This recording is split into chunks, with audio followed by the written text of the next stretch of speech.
Dear students, Assalamu alaikum wa rahmatullahi wa barakatuhu. Namaduhu wa nusalli ala rasulihil kareem.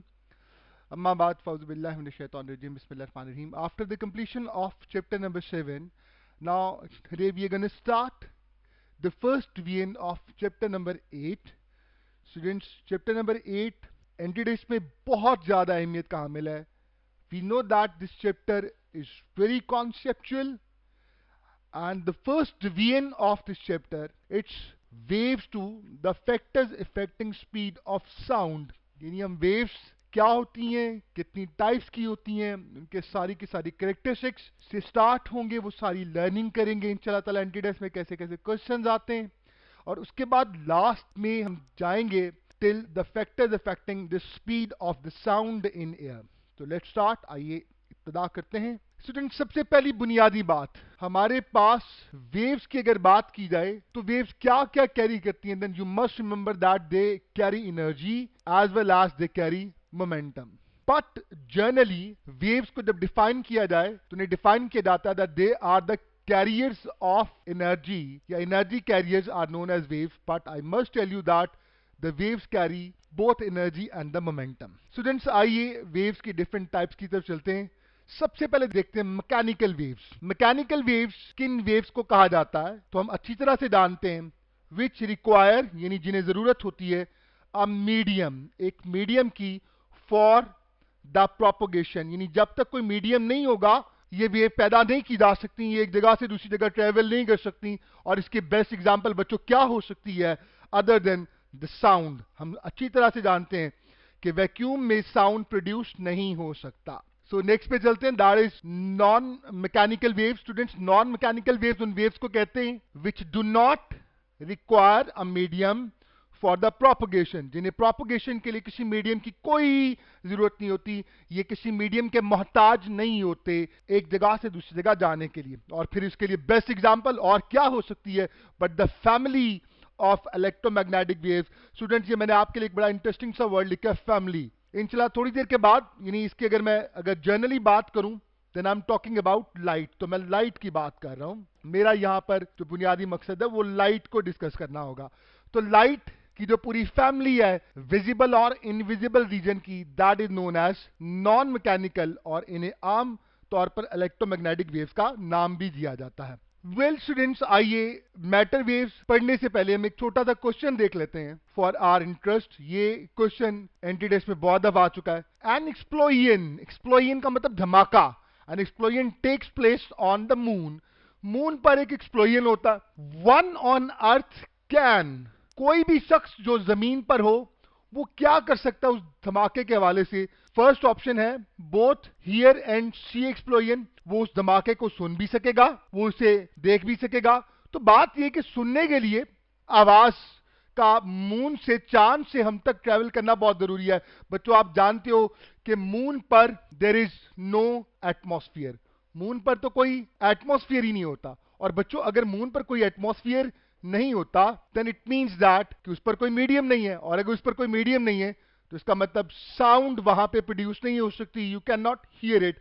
But as far as to see the explosion, तो see देखने का ताल्लुक रोशनी से है. तो धमाके में जो रोशनी पैदा होगी वो वैक्यूम में ट्रेवल कर सकती है, वो हम तक आ सकती है. इसका मतलब we can go for the best option that we can only see the explosion. हम सिर्फ देख सकेंगे धमाके को मगर हम सुन नहीं सकेंगे. तो इस एमसीक्यूज में मैंने मैकेनिकल और नॉन मैकेनिकल दोनों वेव्स के बुनियादी जो डिफरेंस है, फर्क है, उसे यहां पे एलैबोरेट किया. बात कर लेते हैं मैटर वेव्स की. चैप्टर नंबर 8 में मैटर वेव्स की तो बात की ही नहीं गई. क्यों मैं आपको पढ़ा रहा हूं उसकी बुनियादी वजह, एंटी टेस्ट में हमने लिंक बनाना होता है. हम कहीं पे भी जा सकते हैं और हमें कहीं से भी सवाल पूछा जा सकता है. तो मैटर वेव्स बुनियादी तौर पर बच्चों, chapter number 19 the dawn of modern physics में हमारे पास एक साइंटिस्ट था जिसका नाम डी ब्रॉगली था. स्टूडेंट्स, डी ब्रॉगली ने एक हाइपोथेसिस दिया था कि हर पार्टिकल अपने साथ एक वेव एसोसिएट रखता है, यानी waves associated with the particles. Student, चूंकि ये मैट वेव्स पार्टिकल्स का ताल्लुक चूंकि मैटर से है तो पार्टिकल्स के साथ जो वेव्स होंगी इसीलिए इनको मैटर वेव्स कहते हैं. डी ब्रॉगली का हाइपोथेसिस जहां पे हम अप्लाई करते हैं, आप सब जानते हैं, the wavelength of the wave associated with the particle is given as lambda is equal to h over mv. ये इसका रिलेशन है. इससे ज़्यादा हम यहाँ पे डिटेल नहीं पढ़ेंगे इंशाल्लाह, हम जब सेकेंड ईयर में जाएंगे फिर देखेंगे। वेल स्टूडेंट्स, हमारी नेक्स्ट स्लाइड में हम मैकेनिकल और नॉन मैकेनिकल वेव्स में से सबसे पहले मैकेनिकल वेव्स में ट्रांसवर्स वेव्स और लॉन्गिट्यूडनल वेव्स को डिफाइन करने जा रहे हैं और इनकी कैरेक्टरिस्टिक्स देखने जा रहे हैं।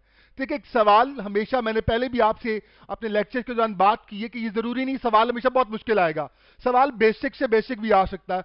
तो ट्रांसवर्स वेव्स और लॉन्गिट्यूडनल वेव्स के हवाले से मैं कुछ पॉइंट्स आपके सामने रखूंगा, आपने इन तमाम पॉइंट्स को नोट डाउन करना है इंशाल्लाह। इन यहां से कोई भी सवाल आपसे पूछा जा सकता है। What are transverse waves students?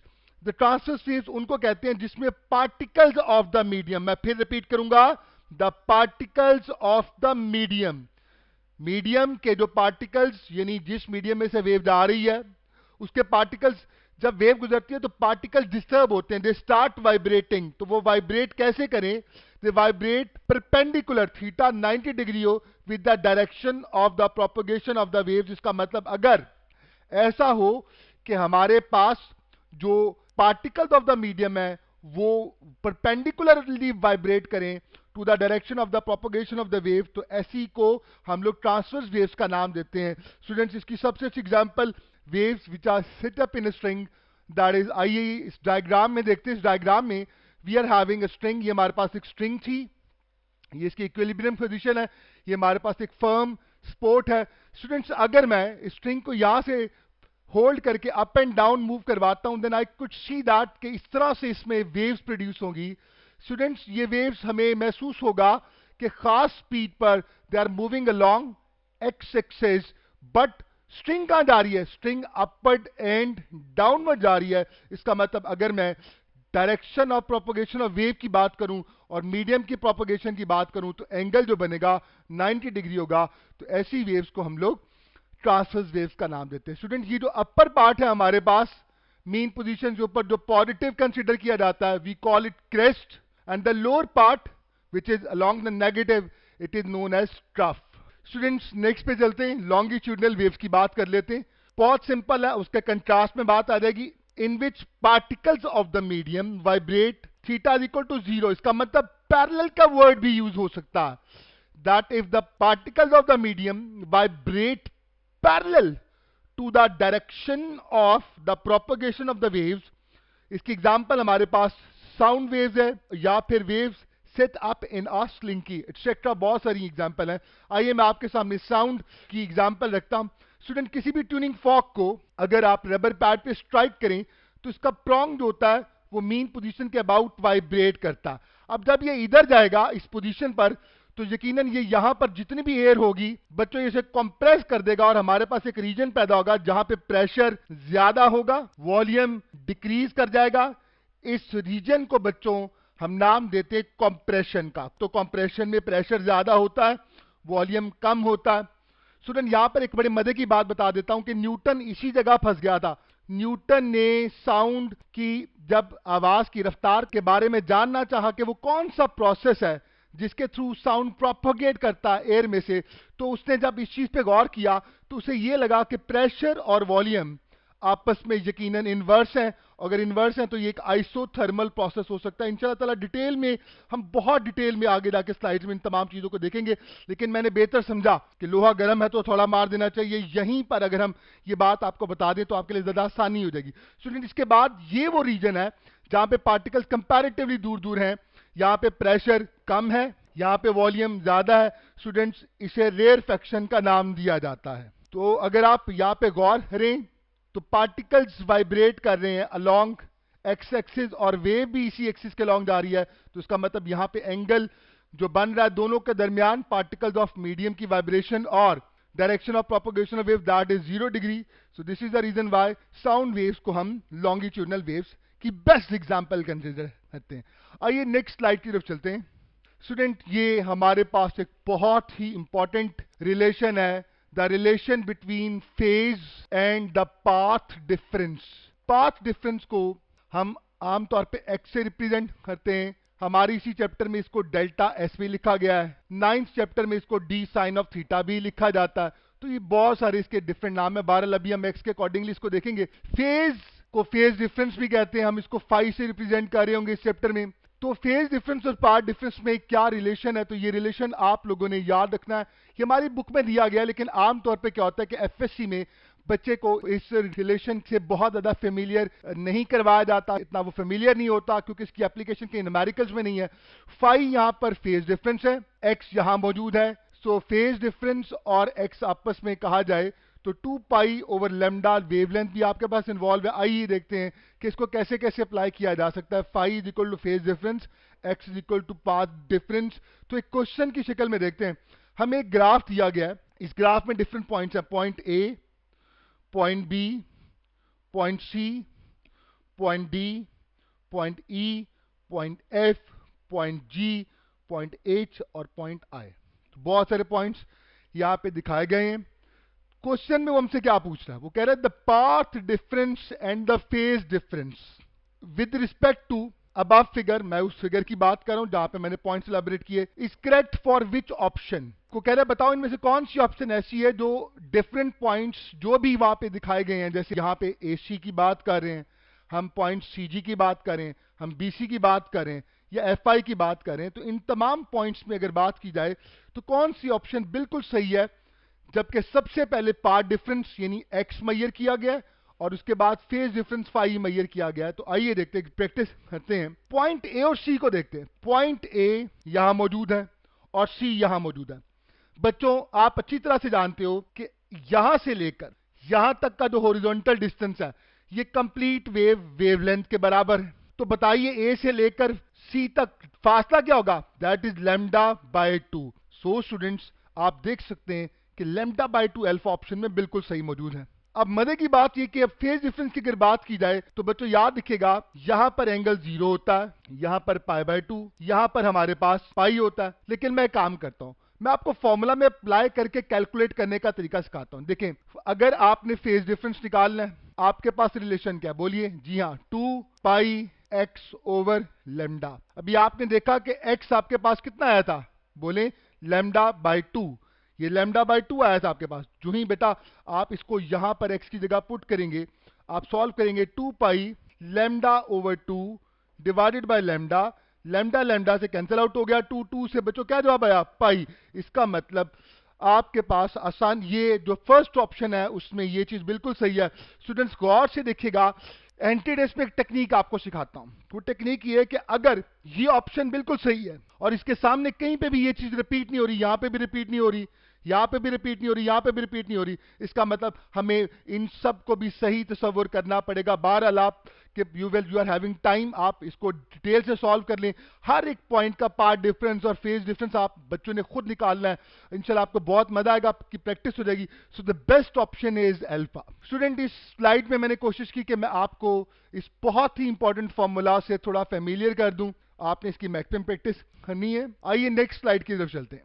Students एक बहुत ही कमाल बात आपको बताऊंगा, दुनिया में कोई भी वेव हो, कोई भी चैप्टर हो, लेकिन वेव्स की बात की जाए तो याद रखिएगा the relation between speed of the wave, frequency of the wave and the lambda wavelength of for all waves हमेशा एक ही रिलेशन होगा।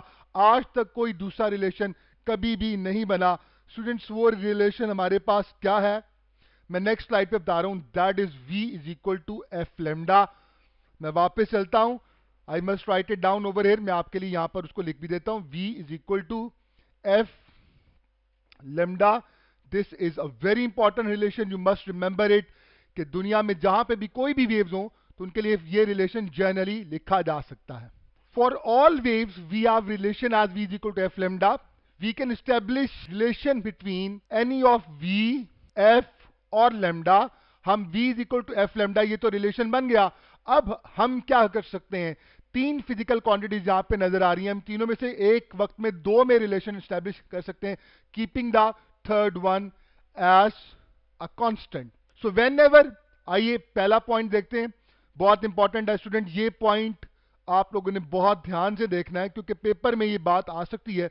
Whenever refraction takes place, student refraction किसको कहते हैं, याद रखिए वेव जब एक मीडियम से दूसरे मीडियम में जाती है तो उसे रिफ्रैक्शन का नाम दिया जाता है। जब भी ऐसा होगा तो बेटा याद रखिएगा अल्लाह ताला का ये कानून है, ये कुदरत का कानून है, अल्लाह ताला ने सेट कर रखा है कि जब भी wave move from one medium to the other medium. याद रखिए बेटा, कुछ भी हो जाए फ्रीक्वेंसी कभी चेंज नहीं होगी, frequency will always remain constant, you must remember it. आपने इस बात का बहुत ज्यादा ख्याल रखना है कि अगर मीडियम चेंज हो रहा है तो फ्रीक्वेंसी पर कोई इफेक्ट नहीं होगा, अगर फ्रीक्वेंसी सेम रहती है।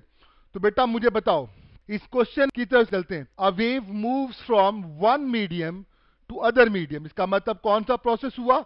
ऑब्वियसली हम रिफ्रैक्शन ही की बात कर रहे होंगे। Then which physical quantity remain same और does not change? Speed. Speed के बारे में तो मैंने आपको नहीं बोला था।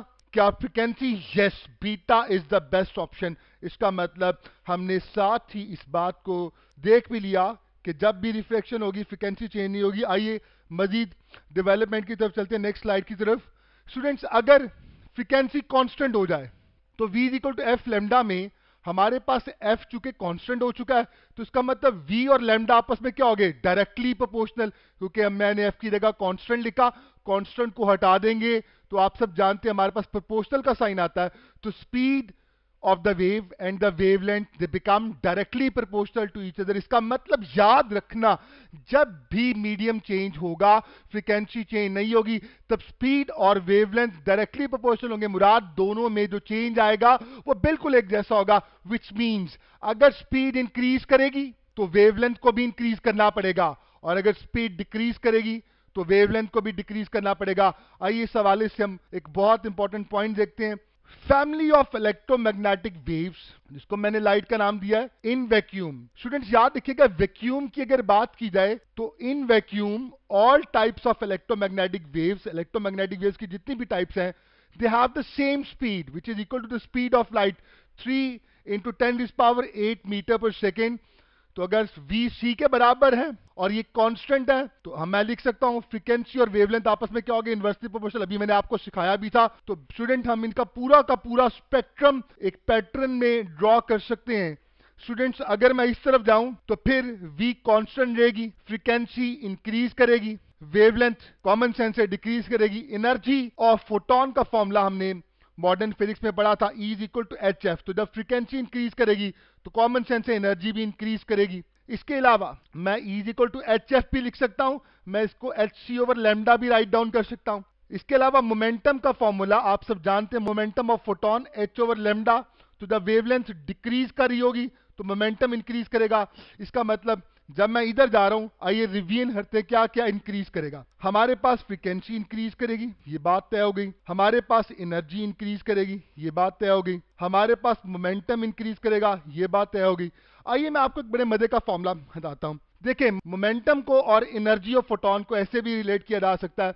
मैं अक्सर अपने स्टूडेंट्स को करवाता था, energy is equal to Punjab college, energy is equal to Punjab college. चूंकि आप पंजाबियन भी हैं, हम इस वक्त स्टेप जो कि पंजाब ग्रुप ऑफ कॉलेज का ही एक कहा जाए तो प्लेटफॉर्म से लॉन्च हुआ है। तो energy of photon is directly proportional to Punjab college, जहां पे सी कांस्टेंट है। बच्चों अगर तो सी कांस्टेंट है, if c is constant then there is no problem to declare that energy is directly proportional to the momentum of the photon। तो इसका मतलब मोमेंटम भी, फ्रीक्वेंसी भी इंक्रीज की, एनर्जी भी इंक्रीज की, मोमेंटम भी इंक्रीज किया, मगर वेवलेंथ क्या की? वेवलेंथ डिक्रीज कर गई और स्पीड पे कोई इफेक्ट नहीं हुआ। तो सबसे पहले हमारे पास जिनकी वेवलेंथ सबसे ज्यादा है, that they are radio waves. उसके बाद माइक्रोवेव्स आ गई, फिर हमारे पास इंफ्रारेड। बेटा याद रखना, ये सारा का सारा रीजन हमारे पास इनविजिबल रीजन है, हम अपनी आंख से इन्हें देख नहीं सकते। मगर अब बात कर ली जाए विजिबल रीजन की, तो एक छोटे से शॉर्टकट से आपको याद करवाता हूं। स्टूडेंट्स इसे याद करने का एक तरीका थोड़ा सा मजे का भी है, रोए गी बीवी। बच्चे बहुत एंजॉय करते हैं इस चीज को, रोए गी बीवी। बाद का इसको विबग्योर भी पढ़ा जाता है, मगर मैं इस तरह से पढ़ रहा हूं, रोएगी बीवी, रोएग बेव या रोएगी बीवी। Students R stands for red, O for orange, Y for yellow, G for green, blue, indigo and the violet। तो आप देखिएगा, क्योंकि मैं इधर जा रहा हूं तो वेवलेंथ डिक्रीज कर रही है, तो वॉयलेट की वेवलेंथ सबसे कम है। मैं विजिबल रीजन की अभी बात कर रहा हूं, मैं बात कर रहा था विजिबल रीजन की। तो लैम्डा मिनिमम, और यहां पे सबसे बड़ी वेवलेंथ क्या है? Lambda maximum. स्टूडेंट यहां पे एक और कॉन्सेप्ट बताता जाता हूं, याद रखना, जिस वेव की वेवलेंथ जितनी बड़ी होगी उसका वेव कैरेक्टर उतना ज्यादा होगा। इसका मतलब आज ही अपने जेन में बिठा लो, जो हमारे पास जो वेव का कैरेक्टर होता है, किसी भी वेव का कि वेव के तौर पे एक्ट कर रही होती है। तो वेव जो कैरेक्टर होता है it is directly proportional to the wave length. तो इनमें सबसे ज्यादा वेव कैरेक्टर रेड रखता है। बहरहाल आगे जाएं, फिर इनविजिबल रीजन स्टार्ट होता है, अल्ट्रावायलेट हमारे पास आएगा, फिर एक्सरेज आ जाएंगी, और last but not least gamma ray जो सबसे ज्यादा एनर्जेटिक है। स्टूडेंट ये मैंने छोटा सा पॉइंट आपको बताया कि अगर हम सिर्फ यहाँ पे अगर हम स्पीड को कांस्टेंट रख लें तो हमारे पास एक पूरा हम रीजन डेवलप कर सकते हैं। Next, similarly for the sound wave, student हमारा हर वक्त जो मुकाबला होगा वो दो तरह की वेव्स के साथ होगा, या तो साउंड के साथ होगा एंटीडेस पे, या लाइट के साथ होगा। तो लाइट के हवाले से आपने देखा। अब अगर मैं साउंड वेव्स की बात करूं तो बच्चों याद रखना, एयर में, हवा में दे हैव द सेम स्पीड। इसका मतलब अगर मैं साउंड की फैमिली की बात करूं तो आप सब जानते हैं दरमियान में सोनिक लाए कर रहा है, जिसको हम ऑडिबल साउंड भी कहते हैं। ऑडिबल रेंज कितनी होती है? 20 हर्ट्ज से स्टार्ट होती है, और ये कहां तक जाती है? इट गोज टू 20,000 हर्ट्ज या 20 किलो हर्ट्ज। ये वो है जो हम इंसान सुन सकते हैं। अगर मैं इससे नीचे आ जाऊंगा तो हम नहीं सुन सकते। इसको इंफ्रासोनिक कहते हैं, इनऑडिबल कहते हैं, जिनकी साफ सी बात है frequency less than, which is less than below 20 hertz होगी। स्टूडेंट इसको भी ऐसे डेवलप किया गया कि अगर मैं इस तरफ जाऊंगा तो फ्रीक्वेंसी क्या कर रही होगी? फ्रीक्वेंसी बच्चों इंक्रीज कर रही होगी। वेवलेंथ क्या कर रही होगी? The wavelength would be decreasing, wavelength decrease कर रही होगी। मगर स्पीड क्या होगी? Speed will remain same, speed same रहेगी। So it is developed in that way कि स्पीड सेम रहेगी। स्टूडेंट अगर मैं इसका मतलब मैं अगर इंफ्रासोनिक की बात करूं उसकी वेवलेंथ बड़ी है, मैं इधर जाऊंगा वेवलेंथ डिक्रीज करी होगी। तो सोनिक की वेवलेंथ कम है मगर फ्रीक्वेंसी ज्यादा। अब अगर मैं ऑडिबल से ऊपर चला जाता हूं यानी अबव 20 किलोहर्ट्ज, तो हमारे पास अल्ट्रासोनिक आ जाती हैं, इनऑडिबल, जिनकी अबव 20 किलोहर्ट्ज होती है फ्रीक्वेंसी। स्टूडेंट्स आइए एक बहुत इंपॉर्टेंट पॉइंट देखते हैं। अभी मैंने थोड़ी देर पहले आपसे शेयर किया था लास्ट स्लाइड में कि जब भी मीडियम चेंज होगा तो फ्रीक्वेंसी चेंज नहीं होगी। इसी की प्रैक्टिस देखते हैं। When light travels from less denser, less denser को रेयरर भी कहते हैं। अब बात हो रही है लाइट की, इस वक्त याद रखना आपने, मीडियम यानी लेस डेंसर मीडियम से डेंसर मीडियम में जा रही है, देन व्हाट इज टू। तो बेटा एक बात याद रखना, डेंसर मीडियम, मीडियम चेंज हुआ, रिफ्रैक्शन हुई, तो कौन सी चीज कांस्टेंट रहेगी? बताइए। बिल्कुल सही है, फ्रीक्वेंसी पर कोई इफेक्ट नहीं आएगा। The frequency will remain constant. Student अगर फ्रीक्वेंसी कांस्टेंट रहेगी, if the frequency will remain constant, then इसका मतलब रिलेशन बनेगा speed directly proportional to lambda. तो बच्चा याद रखना डेंसर मीडियम में वो जा रहा है। डेंसर मीडियम में कंपैरेटिवली मूव करना लाइट के लिए मुश्किल होता है, इसका मतलब स्पीड डिक्रीज कर जाएगी, तो वेवलेंथ भी डिक्रीज कर जाएगी। आइए ऑप्शन की तरफ चलते हैं। एफ रिमेन सेम, बिल्कुल सही है, हम जानते हैं। लैम्डा डिक्रीजेस, बिल्कुल सही है। वी डिक्रीजेस, बिल्कुल सही है। So delta all of these, that is the best option. Students इसके बाद हम रिपल टैंक की बात कर लेते हैं। रिपल टैंक आपने 10th क्लास में पढ़ा था। ऐसे क्वेश्चन आ जाते हैं, फंग में आ जाते हैं, 9-10 से क्वेश्चन आते हैं, और कैम्ब्रिज से क्वेश्चन आते हैं। तो रिपल टैंक में हम वाटर वेव्स को वहां पे स्टडी करते हैं। तो for a ripple tank when water waves travel from deep to shallow, अब ये दोनों पॉइंट बड़े इंपॉर्टेंट है कि डीप और शैलो से मुराद क्या है। यानी वाटर वेव्स डीप से शैलो वाटर में जा रही हैं, तो कहता है व्हाट इज टू। तो बेटा एक बात याद रखिएगा, यहां पे इंपॉर्टेंट पॉइंट ये है कि deep water is less denser और शैलो वाटर इज डेंसर। इसका मतलब डेंसर में जा रहे हैं, डेंसर में जाएंगे तो स्पीड डिक्रीज करेगी, बिल्कुल सही है। वेवलेंथ डिक्रीज करेगी, मगर चूंकि मीडियम चेंज हो रहा है frequency remain same. So students हमारे पास बेस्ट ऑप्शन कौन सी है? Delta all of these. So students ये हमारे पास ये कुछ प्रैक्टिस हमने की। अब नेक्स्ट टॉपिक की तरफ चलते हैं। स्टूडेंट ये टॉपिक मैं आपको पहले करवा रहा हूं, ये बहुत ही अहमियत कामिल है। यहीं पर हम बेसिक सारी प्रॉपर्टीज पढ़ लेंगे वेव्स के हवाले से।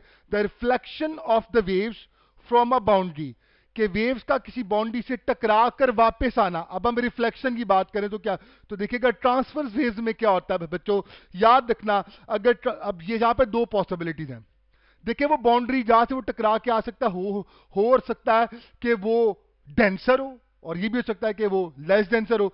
तो अगर रिफ्लेक्शन हो एक डेंसर बाउंड्री से, हम ट्रांसवर्स वेव्स के हवाले से बात करें, तो बेटा एक बात याद रखिएगा, फेज डिफरेंस 180 डिग्री का होगा। इसका मतलब क्रेस्ट किस में कन्वर्ट हो जाएगा? ट्रफ में कन्वर्ट हो जाएगा। और बेटा हमेशा याद रखना, जब भी फेज डिफरेंस 180 डिग्री होगा तो पार्ट डिफरेंस हमारे पास λ/2 होगा। ये वही चीज है जो थोड़ी देर पहले मैंने आप लोगों के लिए कैलकुलेट भी करके दिखाई थी, तो आप आसानी से इसको याद रख सकते हैं। और on the other hand reflection from rare boundary, अगर रेयर बाउंड्री से रिफ्लेक्ट हो ट्रांसवर्स वेव्स तो क्या होगा, याद रखिएगा फेज डिफरेंस में कोई चेंज नहीं आएगा। अगर क्रेस्ट टकराया है तो वापस भी क्रेस्ट आएगा, ट्रफ टकराया है वापस भी ट्रफ आएगा। इसका मतलब फेज पार्ट डिफरेंस भी हमारे पास जीरो होगा, हमारे पास फेज डिफरेंस भी जीरो होगा। बड़े मजे की बात बताता हूं, लॉन्गिट्यूडनल वेव्स को हमारी किताब में डिस्कस नहीं किया गया।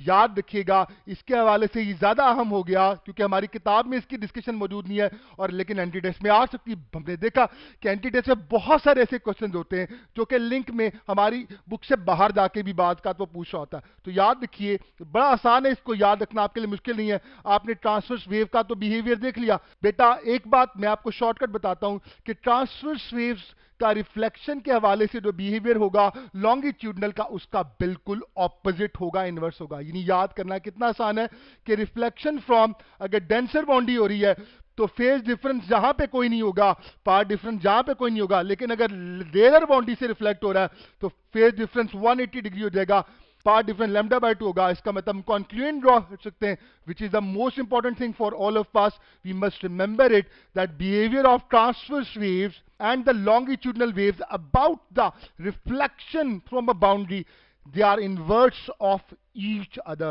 वो एक दूसरे का इनवर्स है। वेल स्टूडेंट्स, आइए देखते हैं इसी की कुछ practice. When a transverse wave strikes a denser boundary and reflected back, then if crest strike the boundary, तो वापस क्या आएगा, देखिए डेंसर बाउंड्री से टकराया, हम सब जानते हैं ट्रांसवर्स वेव्स के वाले से हम अभी सीख कर आए हैं। ट्रांसवर्स वेव में अगर डेंसर बाउंड्री है तो इसका मतलब क्रेस्ट ट्रफ में कन्वर्ट हो जाएगा, इसका मतलब trough is reflected back, so alpha is the best option. तो हमने देखा transverse wave, reflection from denser boundary, phase difference 180 degree, तो क्रेस्ट ट्रफ में कन्वर्ट हो जाएगा। एक और क्वेश्चन देखते हैं। व्हेन लॉन्गिट्यूडनल वेव्स, यानी मैं एग्जांपल दे रहा हूं साउंड की, strikes a denser boundary and reflected back, तो बेटा हम सब जानते हैं तो अगर कंप्रेशन टकराई है तो क्या होगा, क्योंकि अब डेंसर बाउंड्री से साउंड टकरा रहा है, लॉन्गिट्यूडनल है तो कोई डिफरेंस नहीं आएगा। इसका मतलब हम ये कह सकते हैं कि अगर टकराई कंप्रेशन है तो कंप्रेशन ही वापस आएगी। So this is the best answer for all of us. Well dear students, हमारे पास हमारा एक और बहुत important topic, that is speed of sound in air, speed of sound in air. तो बेटा मैं एक काम करता हूं, मैं स्पीड ऑफ साउंड का एक जनरल फॉर्मूला आपके सामने लिख देता हूं। The speed of the sound for any medium. अच्छा, अक्सर लोगों को ये कंफ्यूजन रहती है कि शायद ये रिलेशन सिर्फ एयर के लिए, बेटा ये बिल्कुल गलत है। ये रिलेशन जनरल है, ये सॉलिड्स के लिए, गैसेस के लिए, लिक्विड सब के लिए अप्लाई होगा। इस रिलेशन में देखिएगा हमारे पास स्क्वायर रूट में ऊपर क्या चीज मौजूद है, that is modulus of elasticity, modulus of elasticity of the medium. ये हमने चैप्टर नंबर 17 में पढ़ा हुआ है। और हमारे पास अगर मैं डिनोमिनेटर की बात करूं, we have got density of the medium, तो डेंसिटी के साथ इनवर्स है। आइए एक बहुत इंपॉर्टेंट पॉइंट देखते हैं। In air when sound travels then medium is gases. हम अगर एयर की बात करें, क्योंकि हमारा टॉपिक अभी एयर में, तो एयर में मीडियम आप सब जानते हैं गैसेस होती हैं। We must consider only bulk modulus. बच्चों आप सब जानते हो कि हमारे पास 3 तरह के मॉड्यूला ऑफ इलास्टिसिटी होते हैं, वाई, के, जी। यंग मॉड्यूलस, बल्क मॉड्यूलस और शेयर मॉड्यूलस। बेटा आप सब जानते हैं कि इसका ताल्लुक लेंथ के चेंज से होता है, इसका ताल्लुक वॉल्यूम के चेंज से होता है, और इसका ताल्लुक शेप के चेंज से होता है। स्टूडेंट्स, और हम अच्छी तरह से जानते हैं कि यहां पर हमारा गैसेस के हवाले से, कभी आपने सुना गैस की शेप चेंज हुई हो, जी गैस लंबी हो गई है, ऐसा नहीं होता। इसका मतलब हम यहां पर सिर्फ और सिर्फ वॉल्यूम चेंज की बात करेंगे।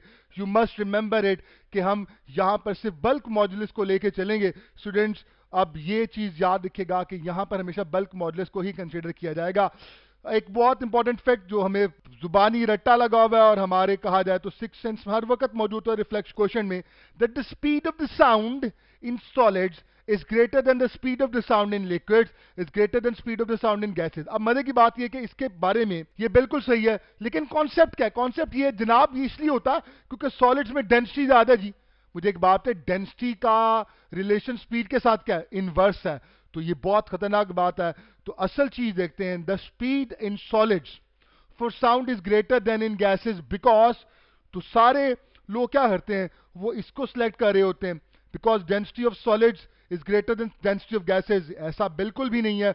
याद रखिए, speed is inverse of the density. इसकी बेस्ट ऑप्शन है, बिकॉज सॉलिड्स में मॉड्यूलस ऑफ इलास्टिसिटी सॉलिड्स का एज कंपेयर टू गैसेज बहुत ज्यादा होता है, which means so it cannot be said that the greater density makes speed of the sound in solids greater, rather it is the modulus of elasticity what makes the difference. So you have to remember this. ये छोटी सी मैंने कोशिश की कि मेंड कर दिया जाए, concept को ज्यादा खूबसूरत बना दिया जाए। वेल स्टूडेंट्स, नेक्स्ट पे चलते हैं। हमारी नेक्स्ट स्लाइड बहुत इंपॉर्टेंट, हजरत न्यूटन साहब की बात कर लेते हैं। Newton formula for the calculation of speed of sound in air, कि अगर हमें स्पीड ऑफ साउंड को एयर में कैलकुलेट करना है तो न्यूटन ने क्या फॉर्मूला किया। अब मजे की बात यह है कि पूरी लाइफ मैं पढ़ाता रहा, मुझे ये बात बहुत ज्यादा मैंने ऑब्जर्व की कि मैंने स्टूडेंट से जब भी पूछता था कि बताओ न्यूटन का मकसद क्या था, उसका ऑब्जेक्टिव क्या था, what was his basic objective, तो सब यही कहते थे, was to find speed of sound in air. बेटा, speed of sound in air तो ऑलरेडी कैलकुलेट हो चुकी थी, तो क्या वो स्पीड ऑफ साउंड मालूम करना चाहता था? बिल्कुल नहीं, वो स्पीड ऑफ साउंड नहीं मालूम करना चाहता था, बल्कि he was to find out that which of the following four processes, इन चारों में से कौन सा ऐसा प्रोसेस है कि जब साउंड एयर में से प्रोपोगेट करती है तो फॉलो करती है। क्या वो प्रोसेस आइसोथर्मल होता है, क्या वो आइसोबैरिक होता है, क्या वो आइसोकोरिक होता है, क्या वो एडियाबैटिक होता है? तो बेटा, ये बात मैं आपको पहले वाली स्लाइड में बता चुका हूं कि न्यूटन मार खा गया था साउंड के हवाले से, कंप्रेशन और रेयर फ्रैक्शन के हवाले से। कंप्रेशन में प्रेशर ज्यादा, वॉल्यूम कम, उसने सोचा हो सकता है टेम्परेचर कांस्टेंट रहता हो, उसने ये समझा ये आइसोथर्मल प्रोसेस है। जो ही उसने आइसोथर्मल प्रोसेस सपोज कर लिया, यानी कंप्रेशन की अगर बात की जाए, यहाँ पे कंप्रेशन ने ड्रॉ किया, इसमें वॉल्यूम कम है, प्रेशर ज्यादा, ही थॉट जनाब हो ना हो ये तो जनाब कांस्टेंट ही रहेगा, टेम्परेचर से टेम्परेचर को कांस्टेंट करते हुए यहाँ पे बॉयल्स लॉ यानी आइसोथर्मल प्रोसेस सपोज कर लिया स्टूडेंट्स। सो अब न्यूटन की एजम्पशन क्या थी? It was that sound propagates through the air, follows N isothermal process, जिसकी वजह से अब जो उसके पास आइसोथर्मल मॉड्यूलस ऑफ इलास्टिसिटी आया वो एटमॉस्फेरिक प्रेशर के बारे में आया। स्टूडेंट, ये बहुत अहम सवाल है, हो सकता है पेपर में आपसे पूछा जाए कि बताओ आइसोथर्मल मॉड्यूलस ऑफ इलास्टिसिटी किसके बराबर है? That is equal to atmospheric pressure. What he did, उसने क्या किया, ये वी एन का मतलब न्यूटन ने जो स्पीड निकाली थी स्पीड ऑफ साउंड की, तो उसके बाद उसने यहाँ पे isothermal modulus of elasticity put किया, उसकी जगह पी पुट किया। बेटा, स्टैंडर्ड टेम्परेचर एंड प्रेशर पर जो वैल्यू आई, it came out to be 280 metre पर सेकेंड, 280 मीटर पर सेकेंड, जिसमें कितना एरर था? 16% एरर। अब मैं आपसे एक सवाल करता हूं, बताओ, क्योंकि ऑलरेडी कैलकुलेटेड था, द वैल्यू वॉज 332 मीटर पर सेकेंड। इसका मतलब जब वैल्यू ऑलरेडी कैलकुलेटेड थी तो वेंचर ये नहीं था कि वैल्यू को कैलकुलेट किया जाए, वेंचर ये था ये मालूम करना कि कौन सा बुनियादी मकसद है, कौन सा बुनियादी प्रोसेस है जिसको साउंड ओबे करती है while propagating through the air.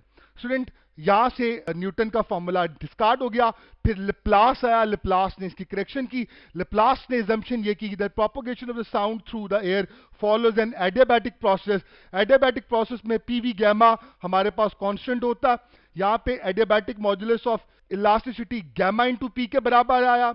यहां पे वैल्यू वीएल का मतलब है speed of the Laplace sound जो कैलकुलेट की, तो इसने ये वैल्यू प्लेस की, गैमा पी पुट किया, तो जवाब आया 333 मीटर पर second, which is approximately 332 metre पर सेकेंड।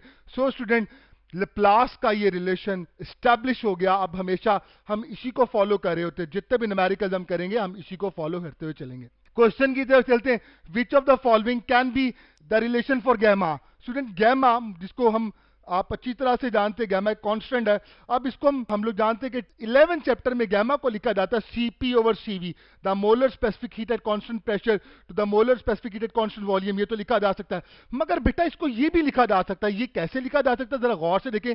देखिए, एडियाबैटिक मॉड्यूलस ऑफ इलास्टिसिटी होता है गैमा पी और आइसोथर्मल पी, तो ये कट गया तो गैमा ही आ गया। स्टूडेंट्स, चार्ली इज तो it is the right option. तो ये बहुत अहम सवाल है जो आपसे एंट्री टेस्ट में पूछा जा सकता है। नेक्स्ट पे चलते हैं स्टूडेंट्स, हमारा आज का लास्ट टॉपिक है factors affecting speed of sound in air. वो कौन से ऐसे फैक्टर्स हैं जो स्पीड ऑफ साउंड को एयर में इफेक्ट करते हैं? तो सबसे पहले देखते हैं, हमारी बुक में दिया हुआ है effect of pressure.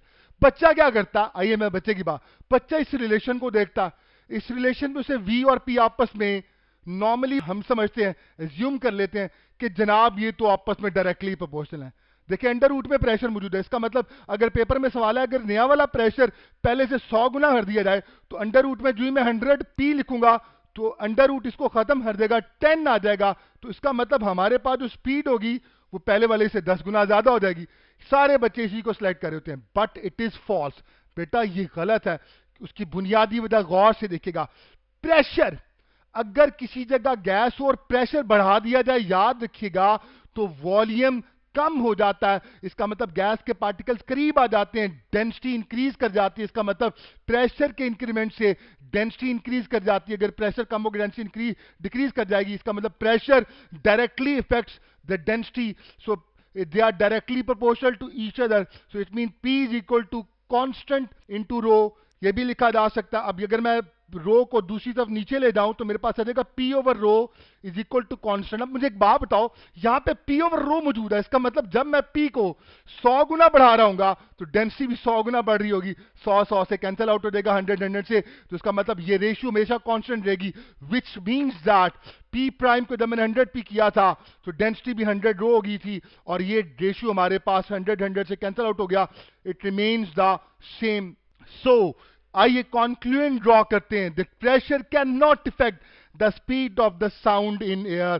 Student, this is a very important thing. बहुत सारे क्वेश्चन आपसे यहां से पूछे जा सकते हैं, तो आई होप आपने एंजॉय किया होगा।